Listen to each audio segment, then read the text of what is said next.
Santali tribal ഫാമിലിയിൽ ആൾക്കൊരു wife ഉണ്ടായിരുന്നു. നെഹ്റുവിന് ആദരപൂർവ്വമായിട്ടൊരു മാല അണിയിക്കുന്നുണ്ട്.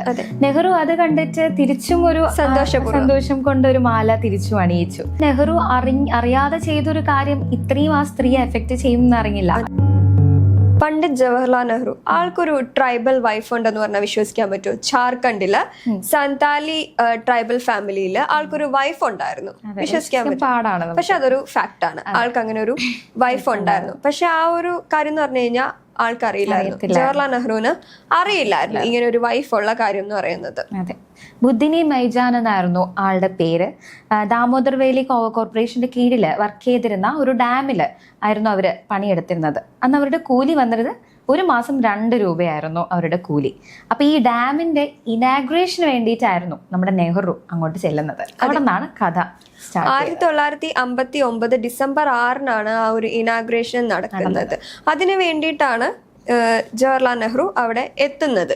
അവിടെ കുറെ പേര് അവിടെ വർക്ക് ചെയ്തിരുന്ന എല്ലാരെയും ഇൻവൈറ്റ് ചെയ്തിട്ടുണ്ടായിരുന്നു. ജോലി എടുക്കുന്നവരെ അവിടെ ഇനാഗ്രേഷന് ക്ഷണിച്ചിട്ടുണ്ടായിരുന്നു. അതില് ഒരാളായിരുന്നു ഈ ബുദ്ധിനി മേജാൻ എന്ന് പറയുന്നവര്. അപ്പോ അവർക്കാണ് ആ ഒരു ലോട്ട് വീഴുന്നത്. ഈ ഒരു നെഹ്റുവിന്റെ അടുത്ത് ചെല്ലാനായിട്ട് അവരെയാണ് ഇൻവൈറ്റ് ചെയ്യുന്നത്. നെഹ്റുവിന്റെ ആ ഒരു പ്രസംഗം കഴിഞ്ഞതിന് ശേഷം ഇവരെ സ്റ്റേജിലേക്ക് വിളിക്കുകയാണ്. അങ്ങനെ ബുദ്ധിനി നെഹ്റുവിന് ആദരപൂർവ്വമായിട്ടൊരു മാല അണിയിക്കുന്നുണ്ട്. നെഹ്റു അത് കണ്ടിട്ട് തിരിച്ചും ഒരു സന്തോഷം കൊണ്ട് ഒരു മാല തിരിച്ചു അണിയിച്ചു. എന്നിട്ട് നെഹ്റു എല്ലാ ഇനാഗുറേഷനൊക്കെ കഴിഞ്ഞ് പോവുകയായി. അവിടെ ആയിരുന്നു അവിടുത്തെ പ്രശ്നം. അതിനുശേഷം ബുദ്ധിനീനെ നാട്ടുകാരെല്ലാരും നാട്ടിൽ നിന്ന് ഒഴിപ്പിക്കുകയായിരുന്നു. സന്താലി ട്രൈബൽ കമ്മ്യൂണിറ്റിയിലുള്ള വിശ്വാസം എങ്ങനെയാന്ന് വെച്ച് കഴിഞ്ഞാൽ, അവരുടെ ആചാരം എങ്ങനെയാന്ന് വെച്ച് കഴിഞ്ഞാൽ, ഒരു മാല, ഒരു സ്ത്രീ ഒരു പുരുഷന് മാല അണിയിച്ചു കഴിഞ്ഞാൽ അത് അവരുടെ ലീഗലി അവരുടെ ഹസ്ബൻഡായി. അവര് പിന്നെ ഹസ്ബൻഡ് ആൻഡ് വൈഫായി. അപ്പോ അത് കാരണം കൊണ്ടാണ് ഇത്രയും പ്രശ്നങ്ങൾ ഉണ്ടായിരുന്നത്. നെഹ്റു ഒരു നോൺ സന്താലി കമ്മ്യൂണിറ്റി എന്നുള്ള ഒരാൾ ആയതുകൊണ്ട് അത് വലിയൊരു പ്രശ്നമായി. അങ്ങനെ ആ സ്ത്രീയുടെ ജീവിതം അവിടെ നിന്ന് മാറുവാണ്. അതെ, പിന്നെ അവരെ അവിടെ നിന്ന് പറഞ്ഞു വിടുന്നു. ആ ഒരു ഫാമിലിയിൽ നിന്ന് തന്നെ അവരെ പുറത്താക്കുന്നു. അവർ ഏറ്റവും വലിയ സങ്കടമായിട്ടുള്ള കാര്യം എന്താണെന്ന് വെച്ച് കഴിഞ്ഞാൽ, അവർക്ക് അവരുടെ ഫാമിലി മെമ്പേഴ്സിനോട് സംസാരിക്കാൻ പാടില്ല, അവർക്ക് അവിടെ ഇരിക്കാൻ പാടില്ല, ആ ഒരു കമ്മ്യൂണിറ്റിയിൽ അവർക്ക് ഇരിക്കാൻ പാടില്ല, ഫുഡ് കഴിക്കാൻ പാടില്ല, ഈവൻ ഒരു വെള്ളം പോലും കുടിക്കാൻ പാടില്ല. അവരങ്ങനെ തന്നെ അവിടെ നിന്ന് പുറത്താക്കപ്പെടുകയാണ് ചെയ്യുന്നത്. പിന്നെ അവരുടെ ലൈഫ് എന്ന് പറയുന്നത് വളരെ സങ്കടമായിരുന്നു. അവരുടെ ലൈഫ് എന്ന് പറയുന്നത് ഒരുപാട് ദാരിദ്ര്യവും എല്ലാം നിറഞ്ഞൊരു ലൈഫായിരുന്നു അവർക്ക് കിട്ടിക്കൊണ്ടിരുന്നത്. പിന്നെ അങ്ങോട്ട് എന്തായത് നെഹ്റു അറിയാതെ ചെയ്തൊരു കാര്യം ഇത്രയും ആ സ്ത്രീയെ എഫക്ട് ചെയ്യുമെന്ന് അറിയില്ല. അത് നെഹ്റു അറിഞ്ഞിട്ടും ഇല്ല. വർഷങ്ങൾക്ക് ശേഷം എനിക്കൊന്ന് രാജീവ് ഗാന്ധി ആരോ പറഞ്ഞ് രാജീവ് ഗാന്ധി വർഷങ്ങൾക്ക് ശേഷം ആരോ പറഞ്ഞ രാജീവ് ഗാന്ധിയാണ് ഇതറിയുന്നത്.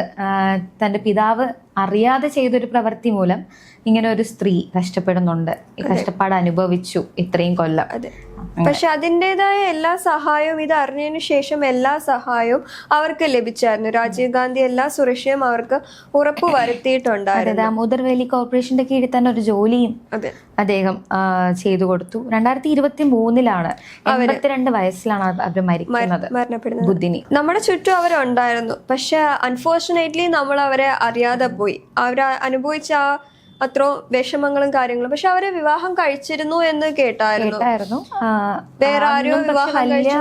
രീതിയിലുള്ളൊരു മാറ്റം ജീവിതശൈലിയിൽ ഉണ്ടായിട്ടില്ല എന്നാണ് അറിഞ്ഞത്. ദാരിദ്ര്യവും പട്ടിണിയും തന്നെ ആയിരുന്നു എന്നുള്ളതായിരുന്നു. അതെ, ഒരു പവർ പ്ലാന്റിന്റെ സ്വിച്ച് ഓൺ ആക്കാൻ വേണ്ടിയിട്ടാണ് അവരവിടെ എത്തുന്നത് വിളിച്ചത്. അവിടെ തൊട്ട് അവരുടെ ലൈഫ് അത്രയും ചേഞ്ച് വരും അവരും കരുതിയില്ല. അത്രയും സന്തോഷമായിട്ടുള്ള ഒരു മൊമെന്റില് അവരുടെ ലൈഫ് മൊത്തത്തിൽ മാറുകയാണ് ചെയ്യുന്നത്. എന്ത് വിചിത്രമായ ആചാരമല്ലേ.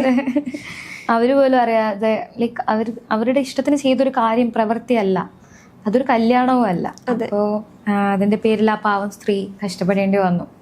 സോ ഇതാണ് ബുദ്ധിനി മേജാന്റെ കഥ. Thank you.